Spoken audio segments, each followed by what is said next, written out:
आज के इस लेक्चर में हम मल्टीपल सीक्वेंस अलाइनमेंट के बारे में पढ़ेंगे।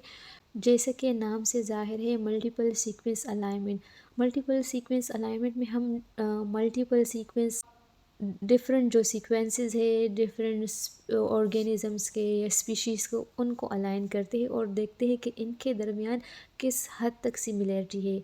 तो मल्टीपल सीक्वेंस अलाइनमेंट को हम जो स्पीशी है उनके दरमियान इवोल्यूशनरी रिलेशनशिप फाइंड आउट करने के लिए और जो जीन्स है उनके दरमियान जो कॉमन पैटर्न है उसको ऑब्ज़र्व करने के लिए यूज़ करते हैं। ठीक है, यानी जो स्पीशीज़ हैं उनके दरमियान इवोल्यूशनरी रिलेशनशिप फाइंड आउट करने के लिए और जीन्स के दरमियान जो कॉमन पैटर्न है उसको आइडेंटिफाई करने के लिए यूज़ किया जाता है multiple sequence alignment.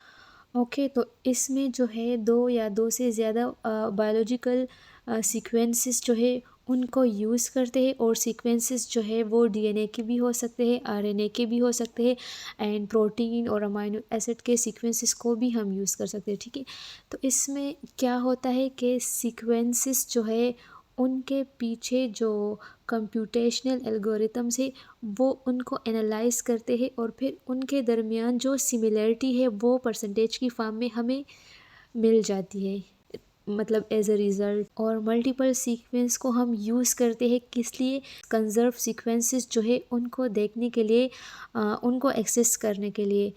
Main conserve sequences जो है ये ऐसे सीक्वेंसेस होते हैं जो कि through out the evolutionary history इनमें बहुत कम चेंज आया होता है और इनका म्यूटेशन रेट जो है वो बहुत कम होता है कंजर्व सीक्वेंसेस का। ठीक है, म्यूटेशन रेट बहुत कम होता है और इनमें जो है इनकी इवोल्यूशनरी हिस्ट्री में चेंज कम आया होता है।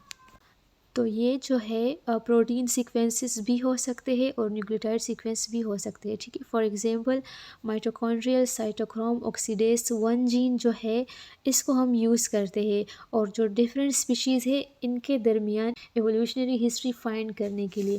तो इसमें हम क्या करते हैं कि जो डिफरेंट स्पीशीज़ होती है उनका सिमिलर जीन जो माइटोकॉन्ड्रियल साइटोक्रोम ऑक्सीडेज 1 जीन है उसी का सीक्वेंस लेते हैं डिफरेंट स्पीशीज से और फिर उस सीक्वेंस को अलाइन करते हैं और देखते हैं कि कौन सी स्पीशीज़ जो है वो आपस में ज़्यादा सिमिलर है on the basis of this gene sequence.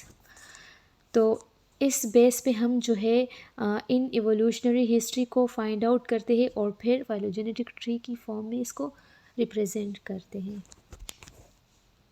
Okay, what are the steps of multiple sequence alignment.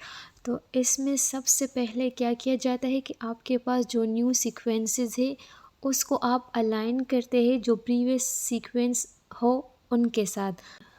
यानी अगर प्रीवियस सीक्वेंस अवेलेबल है तो आपने जो है न्यू सीक्वेंसेस को उसके साथ अलाइन कर देना है। फिर अलाइन करने के बाद एक डिस्टेंस मैट्रिक्स बनता है और हर सीक्वेंस पेयर जो है उसका एक डिस्टेंस मैट्रिक्स बनता है। ठीक है, डिस्टेंस मैट्रिक्स बनने के बाद जो है डिस्टेंस मैट्रिक्स की बेस पे ही फाइलोजेनेटिक गाइड ट्री जो है या फाइलोजेनेटिक ट्री वो कंस्ट्रक्ट होता है और फिर नेक्स्ट इसी ट्री को यूज़ करके आप देखते हैं कि नेक्स्ट सीक्वेंस आपने कौन सा इसके अंदर अलाइन करना था। ठीक है, ओके, तो डिस्टेंस मैट्रिक्स बनने के बाद जो है डिस्टेंस मैट्रिक्स की बेस पे जो है फाइलोजेनेटिक गाइड ट्री जो है या फाइलोजेनेटिक ट्री वो कंस्ट्रक्ट होता है और फिर नेक्स्ट इसी ट्री को यूज़ करके आप देखते हैं कि नेक्स्ट सीक्वेंस आपने कौन सा इसके अंदर अलाइन करना है।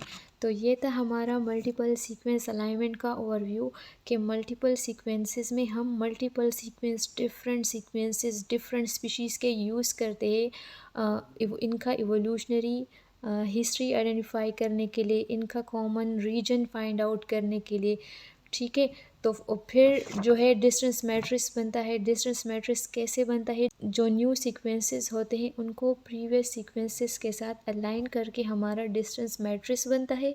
फिर इसी डिस्टेंस मैट्रिक्स की बेस पे जो है फाइलोजेनेटिक ट्री कॉन्स्ट्रक्ट होता है। इसी फाइलोजेनेटिक ट्री के अंदर आपने देखना है कि नेक्स्ट कौन सा सीक्वेंस आपने अलाइन करना है। तो ये इसी तरह मतलब चलता रहेगा। ठीक है, सीक्वेंस अलाइन होते रहेंगे और आपको इनका एवोल्यूशनरी हिस्ट्री या एवोल्यूशनरी रिलेशनशिप आप लोग फाइंड आउट कर सकते हैं।